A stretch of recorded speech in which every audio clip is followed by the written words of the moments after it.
మీరు ఏమి తిప్పినా మీరు ఇంకోటి మార్చుకోండి, ఇంకోటి అనుకుని నేనైతే మార్చలేదు, మారలేదు, ఇవే నిలబడతాయి.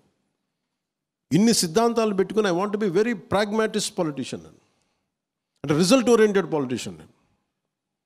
నేను కూర్చోబెట్టి చాలా ఐడియలిస్టిక్గా నేను కూర్చోబెట్టి ఖద్దరు బట్టలు వేసుకుంటాను, నేను కూర్చోబెట్టి నిరాహార దీక్షలు చేసి నిరసనలు తెలిపి అక్కడితో ఆపే. కొన్నిసార్లు పోరాటాలు చేయాల్సి వస్తాయి, కొన్నిసార్లు నిరసనలు చేయాల్సి వస్తాయి, కొన్నిసార్లు కొట్లాడాల్సి వస్తాయి, కొన్నిసార్లు అవసరమైతే చెప్పు చూపించాల్సి వస్తాయి పరిస్థితులను బట్టి. అంతేగాని అన్నిటికీ పిడికి బియ్యంకి ఒకటే మంత్రం ఉండదు. That's the purpose of very ideology చాలా బ్రాడ్గా పెట్టాను. ఇది కొంతమంది కన్ఫ్యూజింగ్గా ఉంటుంది. కానీ ఈరోజు మీరు చూస్తే ముఖ్యంగా సెక్యూరిటీ కమిటీ మెంబర్స్ అందరికీ నా మేజర్గా విజయం వచ్చింది, కూటమి ప్రభుత్వం వచ్చింది.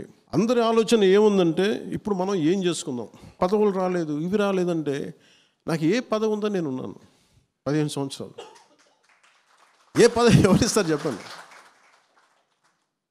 నా పర్సనల్ లైఫ్ పోయింది, నా వ్యక్తిగత జీవితం నాకు లేదు. నేను కష్టపడి సినిమాలు చేద్దాం, నా మీద కేసులు వేస్తారు. ఒక పొలిటికల్ లీడర్ ఎలా బతకాలి?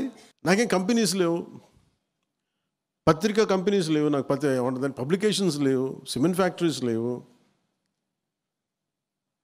కొన్ని లేదు, మనం ఏదైనా కూర్చొని ఆల్రెడీ ఒక భారతీయ జనతా పార్టీ లాంటి ఒక పెద్ద బలమైన పార్టీలో ఉంటే నేను కూర్చోబెట్టి నేను ఒక కద్దరు లాల్చి పైజామా వేసుకొని నేను సంచి పెట్టుకుని తిరగడం సిద్ధమే. కానీ మన అలాంటి పార్టీ కాదు మనది.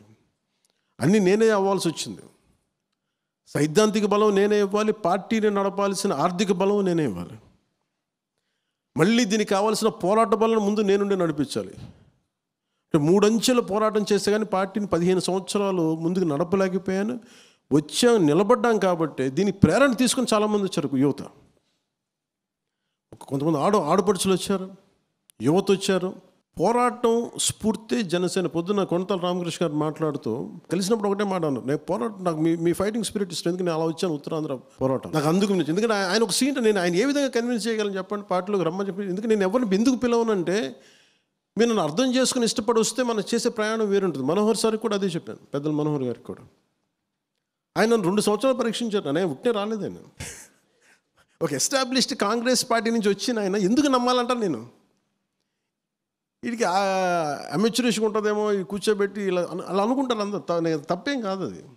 నేనేం చేసుకోవాలి? I said I'll prove you. I said I have proven myself, I have proven my commitment. ఆయన 4 గోడల మధ్య ఎంత కమిట్మెంట్గా చెప్పానో అదే 4 గోడల మధ్య ఆ రోజున మనకి బోర్డర్లో ఆపేస్తే అదే కమిట్మెంట్ ఆ రోజు చూపించాను. ఆ రోజున 4 గోడల మధ్య ఆయనతో మాట్లాడా. మీకు తెలుసు, మనకి బాలినేని గారు లాంటి వాళ్ళు తెలుసు ఎంత హార్డ్ కోర్ ప్రభుత్వం అది. సొంత మనుషులనే వాళ్ళు ఉండేవాళ్ళు లేదు, అలాంటప్పుడు బయట వాళ్ళని ఎక్కడ ఉండిస్తారు? ఒక హార్డ్ కోర్. ఈరోజు ఆయన జైల్లో వెళ్ళి బయటకు వచ్చిన ఇంటెలిజెన్స్ ఐజీ హార్డ్ కోర్ వ్యక్తి. ఆయన పర్సనల్ నాకు ఆయన తెలుసు ఒకప్పుడు. ఈరోజు ఇదే వైజాగ్లో మమ్మల్ని ఎలా ఆపారు మీరు చూశారు, చాలామంది గుర్తుండి ఉంటుంది. ప్రభుత్వంలోకి వచ్చి రాగానే నాకు పదవి రాలేదంటే అసలు ఈ ఎలక్షన్లు మీరు అంటే అందరికీ ఇదే అడుగుతున్నాం. మనం అసలు ఎలక్షన్స్ ఇలా చేయలే. ఇది అందరికీ అప్లై, ఒక జనసేనకే కదా, ఇంక్లూడింగ్ టీడీపీ, ఇంక్లూడింగ్ బీజేపీతో కూడా అప్లై అవుతుంది.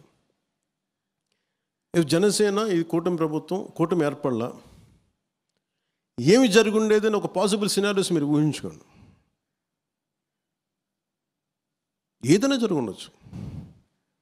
ఇండిపెండెంట్గా వచ్చి ఉండొచ్చు, రాకపోయి ఉండొచ్చు, లేదంటే తిరిగి వైసీపీ వచ్చి ఉండొచ్చు.